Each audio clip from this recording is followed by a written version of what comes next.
Hello' everyone, আপোনালোক সকলোৱে কেনে আছে বাৰু? আশা কৰিছোঁ আপোনালোক সকলোৱে ভালে আছে চাগে, আৰু ময়ো ভালেই আছোঁ। আৰু মই ডিমাপুৰৰ পৰা গুৱাহাটীত আহিলোঁ, কালি আহিলোঁ। আৰু এতিয়া মৰ্ণিং বাজিছে 7টাই বাজিব লৈছে আৰু আপোনালোকক স্বাগতম জনালোঁ মোৰ অন্য এটা ব্লগলৈ। আশা কৰিছোঁ আপোনালোকে ভাল পাব, আৰু যদিহে ভাল পায় প্লিজ লাইক, শ্বেয়াৰ আৰু ছাবস্ক্ৰাইব কৰি দিব। এতিয়া মই খাইছোঁ একাপ গৰম কুহুমীয়া পানী, আৰু ইয়াৰ পিছত মই খাম গ্ৰীণ টি একাপ। আৰু কেতিয়াবা গ্ৰীণ টি কাপ স্কিপ হৈ যায়, কিন্তু গ্ৰীণ টি কাপ খাব পাৰিলে খুবেই ভাল মৰ্ণিঙত। আৰু চাওক, মোৰ গ্ৰীণ টি ৰেডি হৈ গ'ল। আৰু বলক তেন্তে মই গ্ৰীণ টি কাপ খাই লওঁ, তাৰপিছত আপোনালোকক লগ পাই আছোঁ। আৰু এই মাত্ৰ গা পা ধুই হৈ গ'ল মোৰ। এতিয়া বাজিছে পুৱা 8টা, আৰু মন্দিৰত পূজা পাতল দিওঁগৈ। পূজা পাতল দিয়াৰ পিছত আপোনালোকক পুনৰ এবাৰ লগ পাই আছোঁ। বলক তেন্তে পূজাটো দি লওঁ। আৰু ইয়াৰ পিছত মই পূজাটো দি ল'লোঁ। ৰাতিপুৱাই ভগৱানক চাকিগছ দিলে আৰু মনটো আৰু বিৰাটেই ভাল লাগে, আৰু গোটেই দিনটো ভালকৈ যায়। চাওক, মোৰ মন্দিৰৰ চাকি জ্বলোৱাৰ পিছৰ দৃশ্য কিমান ধুনীয়া লাগিছে নহয়নে? আৰু এইটো আমাৰ পোৱালি। আৰু বলক এতিয়া চাহ বনাব যাওঁ। এইফালে পাতি দিছোঁ গাখীৰ, আৰু এইফালে গাখীৰৰ চাহ বনাইছোঁ। মই এনেই লাল চাহে খাওঁ, কিন্তু মোক যোনে সহায় কৰি দিয়ে, খুৰীজনীয়ে গাখীৰৰ চাহ ভাল পায় কাৰণে খুৰীক গাখীৰৰ চাহ বনাই দিলোঁ। আৰু মই লাল চাহে খাইছোঁ। চাহখিনি খাই লওঁ ৰ'ব, তাৰপিছত দেখা যাব দিনটোৰ কাৰণে কি কৰোঁ। আজি যিহেতু ল'ৰা ছোৱালীৰ স্কুল বন্ধ, ছোৱালীজনীৰ স্কুল বন্ধ, অলপ সময় আছে। আৰু ইয়াৰ পিছত লাগিলোঁ ৰুম চাফা কৰাত, আৰু তাৰপিছত চাওঁ কি কৰোঁ। আৰু চাওক, ডিমাপুৰৰ পৰা অনা আমলখি ইমান ডাঙৰ, আৰু ভাবিছোঁ ইয়াৰে আচাৰ বনাম। অলৰেডি মোৰ বনোৱা আছে, সেইবোৰতে দি দিম বুলি ভাবিছোঁ। মৰ্ণিঙত আজি ছেটাৰডে হয়, স্কুল বন্ধ, আৰু তাই লগ খেলিব আহি গৈছে। আৰু আজি পুৰা খেলা ধূলা। বাবু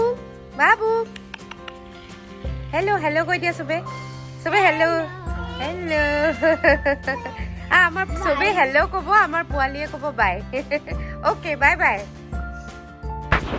আৰু ইয়াৰ পিছত মাছৰ বেপাৰী আহিলে ঘৰত। এখেত বাৰু আমাৰ পাৰ্মানেণ্টে হয়, আহি দিয়ে যায় মোক সপ্তাহে। ল'লোঁ শিঙি। আৰু ইয়াৰ পিছত ব্যস্ত হৈ গ'লোঁ দুপৰীয়াৰ লাঞ্চ বনোৱাত। এইফালে মাছ ফ্ৰাই হৈ গ'ল মোৰ, আৰু এইফালে কাটি থৈছোঁ আলু আৰু পিঁয়াজ। আলু পিঁয়াজ দি অকণমান মছলা বনাই দিম দুইটাকে, অকণমান, বেছি নহয়, জিৰা পাউডাৰে অকণমান দিম। আৰু এইফালে মোৰ ভাতো হৈ গ'ল, হুইচেল মাৰিবই হৈছে। বাবুৱে অকণমান তেলতেলীয়া ভাত খাই কাৰণে অকণমান চিমত থৈছোঁ। আৰু শিঙি মাছৰ তৰকাৰীখন একেবাৰে চিম্পুলকৈ বনাইছোঁ। একো জলকীয়া, ৰেড চিলি পাউডাৰ একোৱেই দিয়া নাই, কাৰণ ল'ৰা ছোৱালী দুটাই খাব নোৱাৰে। আৰু চিম্পুলকৈ বনাওঁ আমি, কাৰণ কি আমি যি বস্তুৱে নবনাওঁ কিয় তাতে জলকীয়া কেতিয়াও নিদিওঁ, কাৰণ ইহঁতৰ কাৰণে এক্সট্ৰাকৈ নবনাওঁ। আৰু মাংস আনিলে তেতিয়াহে অকণমান এক্সট্ৰাকৈ বনাই দিওঁ। আৰু হৈ গ'ল মোৰ শিঙি মাছৰ তৰকাৰী। আৰু ল'ৰা ছোৱালী দুটাও গা পা ধুলে, এতিয়া তাইক ভাত বাঢ়ি দিওঁ। ভাত খাইছে, ভাল লাগিছে নে? টেষ্টি হৈছে নে মা? তুমি খাব পাৰিবা? কাটা বাছি দিওঁ নেকি? কাটা বাছি দিম? মই কৈছিলোঁ নহয় গৰম আছে, ভালকৈ খোৱা দেই। পাৰিছোঁ আমাৰ ঘৰৰ এটা স্পেচিয়েল মেম্বাৰলৈ। বলক আপোনালোকক দেখাম স্পেচিয়েল মেম্বাৰটো কোন হয়।